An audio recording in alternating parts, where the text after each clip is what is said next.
తులసి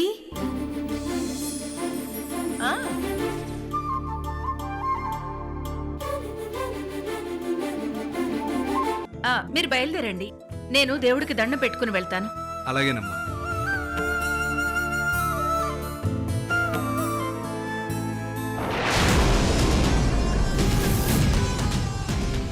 భగవంతుడా, నాకింతకంటే వేరే మార్గం లేదు. ఝాన్సీ తల్లి కావడానికి వీల్లేదు. ఝాన్సీ ఈశ్వర్ల మధ్య ఈ దూరం కొనసాగాల్సిందే.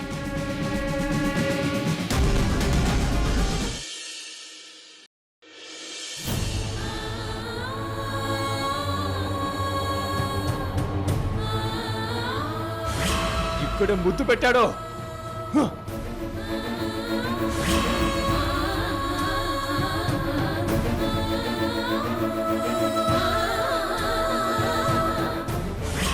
ఈ పాలతో నీ పాపం కడిగేశాను. ఫేస్ వాష్ చేసుకోకో, ఇలాగే పడుకో.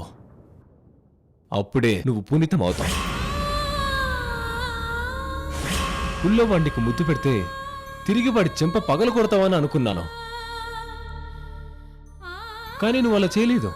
అంటే నీకు వాడంటే ఇష్టమే కదా.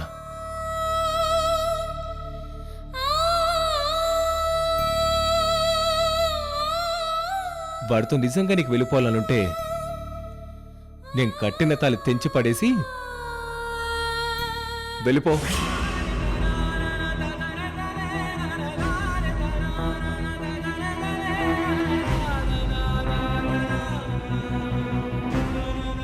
లక్ష్మమ్మ, కన్నీళ్లు దాచే ప్రయత్నం చేస్తున్నావా? నువ్వు కన్నీళ్లు దాచినా నీ మనసు పడే వేదనేంటో నాకు అర్థమవుతుందమ్మా. జీవితం హాయిగా సాగిపోతే ఎంత బాగుంటుందో అని ప్రతి ఒక్కరూ అనుకుంటారు. కానీ ఆ ప్రతి ఒక్కరి జీవితంలోనూ ఏదో ఒక కుదుపు, ఏదో ఒక విషాదం ఆ దేవుడే రాసిపెట్టుంటాడు. నీ విషయంలో అదే చూస్తున్నాను తల్లి. జీవితం అంటే ఆశపడింది చేతికి అందదు, చేతికి అందింది కూడా చివరిదాకా ఉండదు. కష్టాలు తీరుస్తాడనే దేవుడే కష్టాలిచ్చి పరీక్షలు పెడతాడంటారు. జీవితాన్ని ఎంత అర్థం చేసుకోవాలని ప్రయత్నించినా అర్థం కావాల్సింది ఇంకా చాలా ఉందనిపిస్తుంది.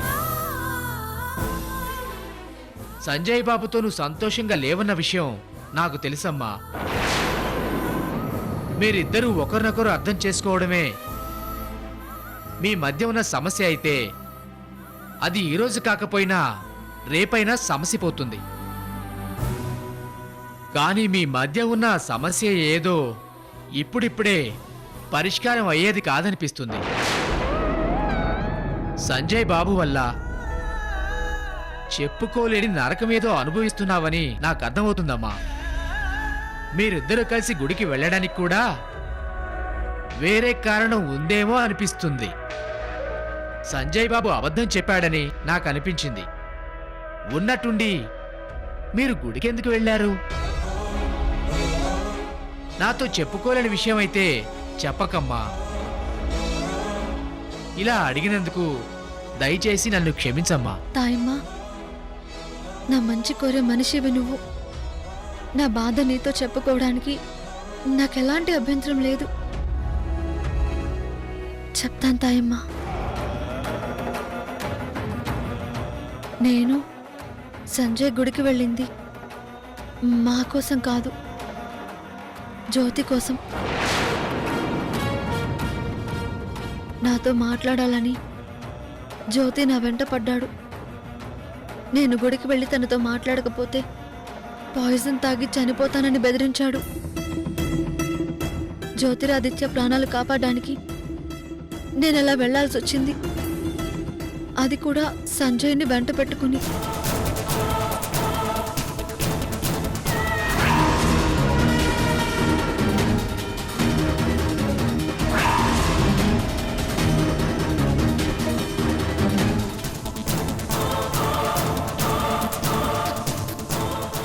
మంచివాడిగా మాట్లాడుతూనే గుచ్చి గుచ్చి నన్ను గాయం చేస్తూ మాట్లాడుతున్నాడు.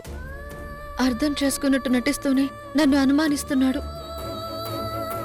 నేను ఇంటి కోడలను అయిపోతే ఇంకేం సమస్యలు ఉండవనుకుంటే జ్యోతి ఒక పెద్ద సమస్యగా మారాడు. జ్యోతి వల్ల సంజయ్ నన్ను శత్రువులా చూస్తున్నాడు. నేను తీసుకున్న ఒక్క నిర్ణయం నా జీవితాన్ని ఎటు తీసుకువెళ్తుందో నాకే అర్థం కావట్లేదు తాయమ్మా. నువ్వేం బాధపడకమ్మా. అందరి మంచి కోరే నీకు ఆ దేవుడు మంచే చేస్తాడు. ఆ నమ్మకంతోనే ఉన్నాను తాయమ్మా. అన్నట్టు జ్యోతి విషయం ఎట్టి పరిస్థితుల్లోనూ మా తులసి అత్తయ్యతో చెప్పొద్దు. చెప్తే ఏమవుతుందమ్మా? తులసి అత్తయ్యకి తెలిస్తే వెంటనే జ్యోతిని నిలదీస్తుంది. నేనే అత్తయ్యతో చెప్పానని నా మీద ఇంకా కోపం పెంచుకుని పంతం కొద్దీ మళ్ళీ నన్ను కలుసుకునే ప్రయత్నం చేస్తాడు. అర్థమైందమ్మా, నేను చెప్పనులే. చాలా థ్యాంక్స్ తాయమ్మా.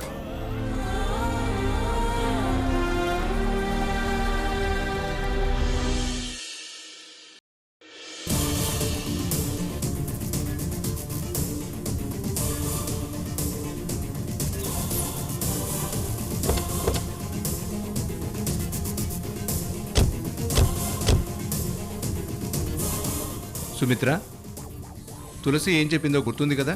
గుర్తుందండి. వదిన మనతో మాట్లాడినట్టు, వదిన చెప్పడం వల్లే మనం ఇక్కడికి వచ్చినట్టు ఝాన్సీకి అస్సలు అనుమానం రాకూడదు. ఝాన్సీ ప్రాణాల గురించి, తన కాపురం గురించి తల్లిదండ్రులుగా మనం భయపడుతున్నట్టు మాత్రమే తనకు అనిపించాలి. ఉమ్, ఎలాగోలా నచ్చచెప్పి తన్ని అర్జెంటుగా గుడికి తీసుకెళ్ళాలి. అలాగేనండి. డాడీ, ఇదే విషయం ఇంట్లో ఒకసారి చెప్పారు, కారు తీసేటప్పుడు ఒకసారి చెప్పారు, మళ్ళీ ఇప్పుడు చెప్తున్నారు. పదే పదే ఎన్నిసార్లు చెప్తారు? స్వాతి,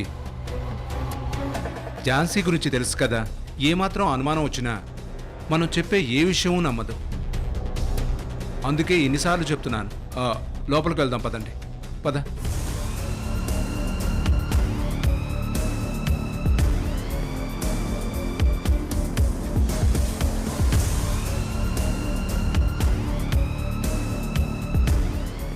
అమ్మా ఝాన్సీ, ఝాన్సీ.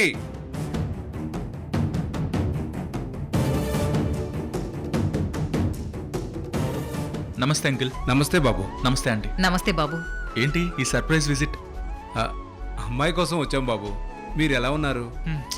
ఏదో అలా ఉన్నాం. ఉన్నామంటే ఉన్నాం అంతే. అదేంటి బాబు అలా అన్నారు? ఆ, అయ్యో ఆంటీ, నేనేదో క్యాజువల్గా అన్నాను. మేం బాగున్నాం. అలాగే నుంచున్నారేంటి? కూర్చోండి, ఝాన్సీని పిలుస్తాను. ఝాన్సీ, ఝాన్సీ, నీకోసం మీ అమ్మ వాళ్ళు వచ్చారు. వస్తున్నా. హాయ్ బావగారు. హాయ్ స్వాతి. అంకుల్ అలాగే నుంచున్నారే, కూర్చోండి. ఏం పర్లేదు బాబు. అక్క. స్వాతి, ఎలా ఉన్నావమ్మా? బాగున్నాను డాడీ. అవునావమ్మా? మమ్మీ, బాగున్నావమ్మా? మామయ్య గారు, ఆ, మీరు మాట్లాడుతూ ఉండండి, నాకు కొంచెం చిన్న పని ఉంది, నేను వెళ్తాను. అల్లుడు గారు, మేము వచ్చింది మా అమ్మాయితో మాట్లాడడానికి మాత్రమే కాదు, మీతో కూడా మాట్లాడాలి.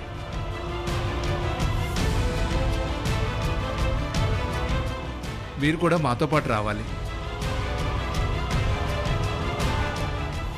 మీతో పాటు రావాలా? ఎక్కడికి? గుడికమ్మా. గుడికా? మర్చిపోయిన మొక్కులు ఏమైనా ఉన్నాయా, లేదంటే కొత్తగా కోరికలు ఏమైనా ఉన్నాయా? కోరికలు కాదమ్మా, కొన్ని భయాలున్నాయి.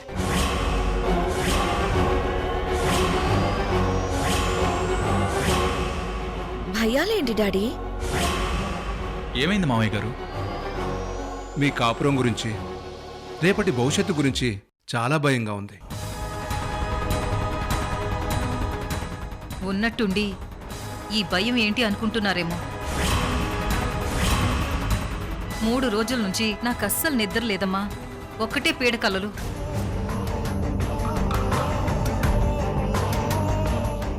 అవునక్క, అమ్మ చాలా భయపడుతుంది. ఏంటి మమ్మీ, నీ పీడకలలకి మా కాపురానికి ఏమైనా సంబంధం ఉందా? సంబంధం ఉంది ఝాన్సీ. వచ్చిన ప్రతి కళ నీ గురించే. నీకేదో జరగరానిది జరిగినట్టు, అందరం హాస్పిటల్కి పరుగులు తీస్తున్నట్టు కనిపించింది. నీ విషయంలో ఏదో కీడు కనిపిస్తుంది. అందుకే మనం అందరం ఒకసారి గుడికి వెళ్ళాలి.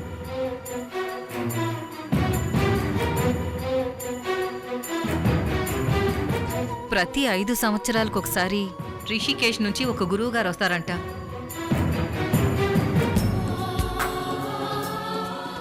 మన అదృష్టమే అనుకోవాలి. వారిక్కడున్నారు. ఈరోజు ఆయన మనం కలుద్దాం. మనకి ఏ కీడున్నా వెంటనే చెప్తారు.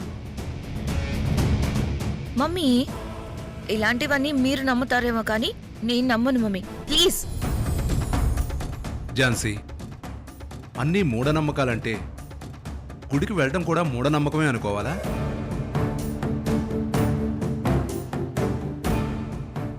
బాగా చెప్పారు అంకుల్.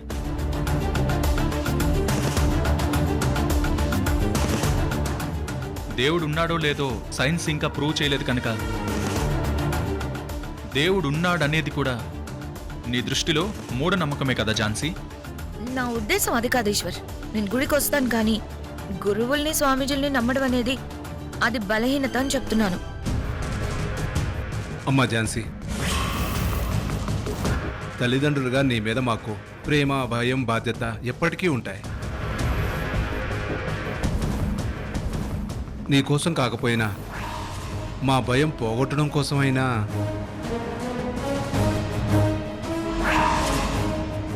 అర్థం చేసుకోక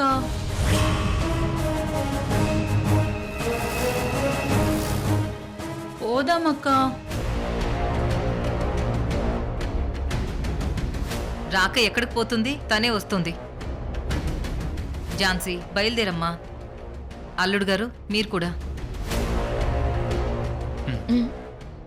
సరే అమ్మా, మీరు కూర్చోండి, మేము రెడీ అలాగే. చేస్తాం. అలాగే.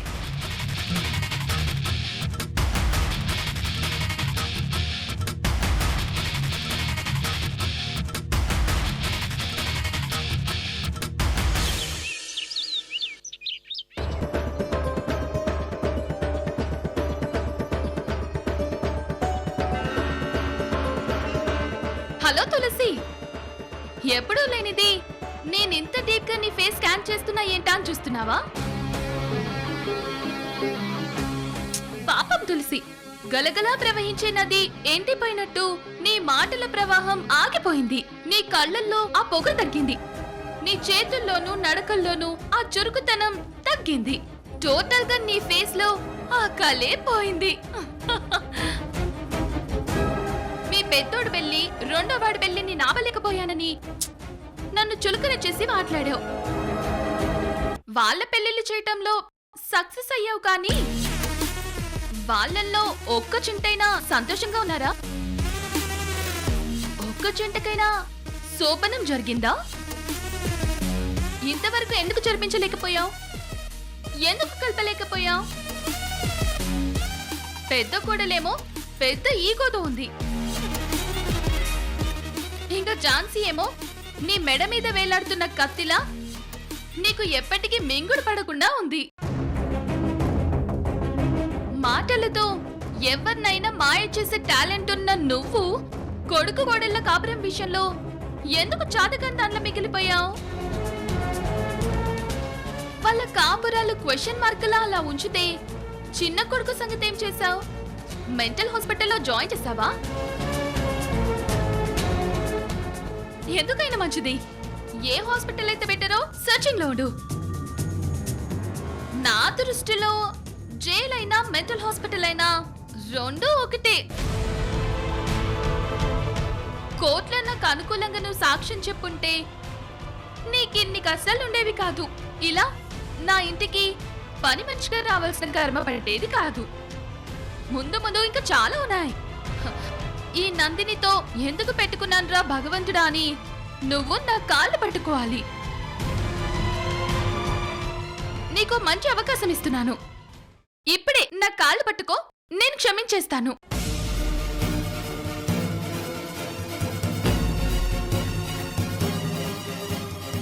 ఏయ్ తులసి, నిన్నే నేనింతలా రెచ్చగొడుతుంటే అలా చూస్తూనే ఉంటావేంటి?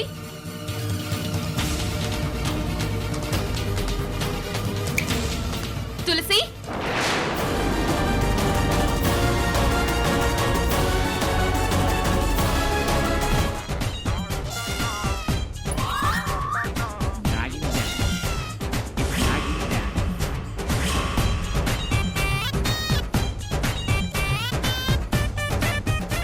నాది వాగుడు అనుకున్నావా? తెలివిగా ముందే చెవులో కాటన్ పెట్టుకున్నావు. నన్ను నువ్వు రెచ్చగొట్టేలా బాధ పెట్టేలా వాగకుండా నా కోసం మీరేమైనా సుప్రభాతం వినిపిస్తారా ప్రశాంతంగా వినటానికి? ఏయ్ తులసి, ఏ గీ అని గౌరవం లేకుండా వాగకు. ఇంటికి సంబంధించి మీ తిండికి సంబంధించి నేను ఇక్కడ పనిచేస్తున్నాను, కానీ నువ్వు మాట్లాడే అడ్డమైన చెత్తంతా నేనెందుకు తీసుకోవాలి? నా కుటుంబం గురించి, నా కొడుకులు కోడళ్ల గురించే నువ్వు వాగావని నాకు అర్థమైంది.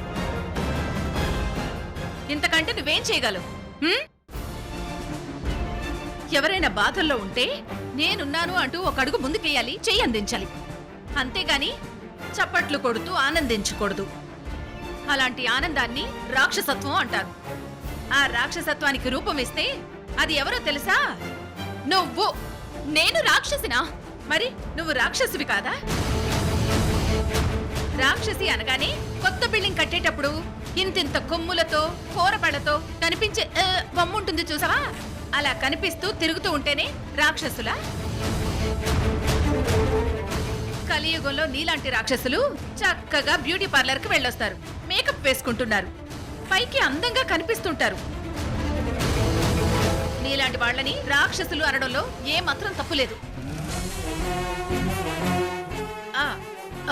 అయ్యో నందిని, అయ్యో సారీ, అయ్యో నందిని మేడం. ఆ దేవుడు మంచి వాళ్ళని నీలాంటి వాళ్ళ రూపంలో పరీక్షిస్తాడేమో కానీ చెయ్యి వదిలిపెట్టాడు. నీలాంటి వాళ్ళకి చాలా అవకాశాలు ఇస్తాడు, చాలా పొంగిపోయేలా చేస్తాడు, చివరికి చెయ్యి వదిలేస్తాడు. వైకుంఠపాళి ఆటలో పెద్ద పాము మింగితే పాతాళానికి పడ్డట్టు చతికిలు పడిపోతారు. ఇదే జరుగుతుంది.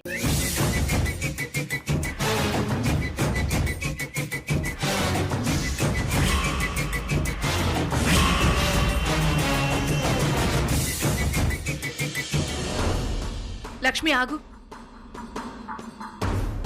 నీతో మాట్లాడాలి.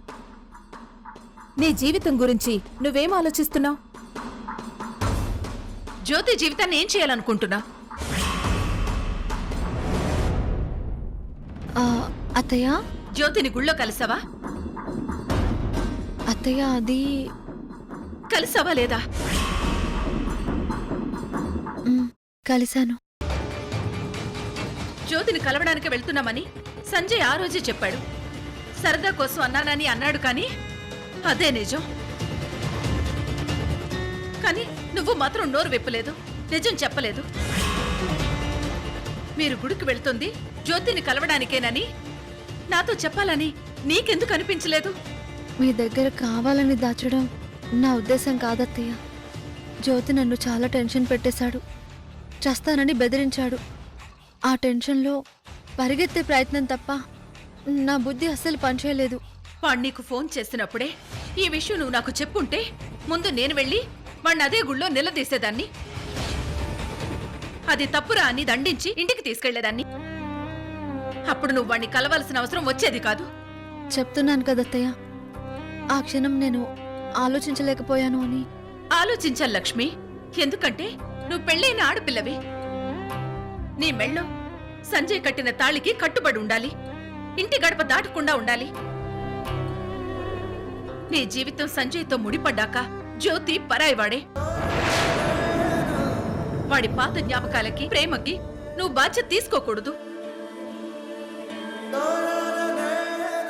నీ జీవితం నువ్వు నిర్ణయించుకున్నట్టు వాడి జీవితం వాడిని ఆలోచించుకోమని చెప్పాలి. నీతో మాట్లాడకుండా వాడిని దూరం పెట్టాల్సింది. దూరం పెట్టాలనే మాట్లాడానత్తయ్య. నన్ను మర్చిపోమని గొంతు చించుకొని చెప్పాను, అయినా సరే వినట్లేదు. 5 రోజులు గడిపిస్తున్నానని, ఈ లోపే ఆలోచించుకోవాలని, తన కోసం రావాలని హెచ్చరిస్తున్నాడు. నేను ఎంత అవాయిడ్ చేయాలని ట్రై చేస్తుంటే అంతకంతా పంతం పట్టి మళ్ళీ మళ్ళీ నాకు కాల్ చేస్తున్నాడు. తప్పనిసరి పరిస్థితుల్లో ఫోన్ ఆన్సర్ చేయాల్సి వచ్చింది. తను ఏమైపోతాడోనన్న భయంతో తనను కలవాల్సి వచ్చింది. మీకు పెళ్ళై ఇన్నాళ్ళైనా మీ దాంపత్య జీవితం ఇంకా మొదలవ్వలేదు. దానికి ఏదైనా పరిహారం ఉంటే చెప్పండి. మీరు మరో 6 నెలలు వేచి చూడక తప్పదు. మాతృత్వం కోసం ఆశపడితే మీ ప్రాణాలకే ముప్పు.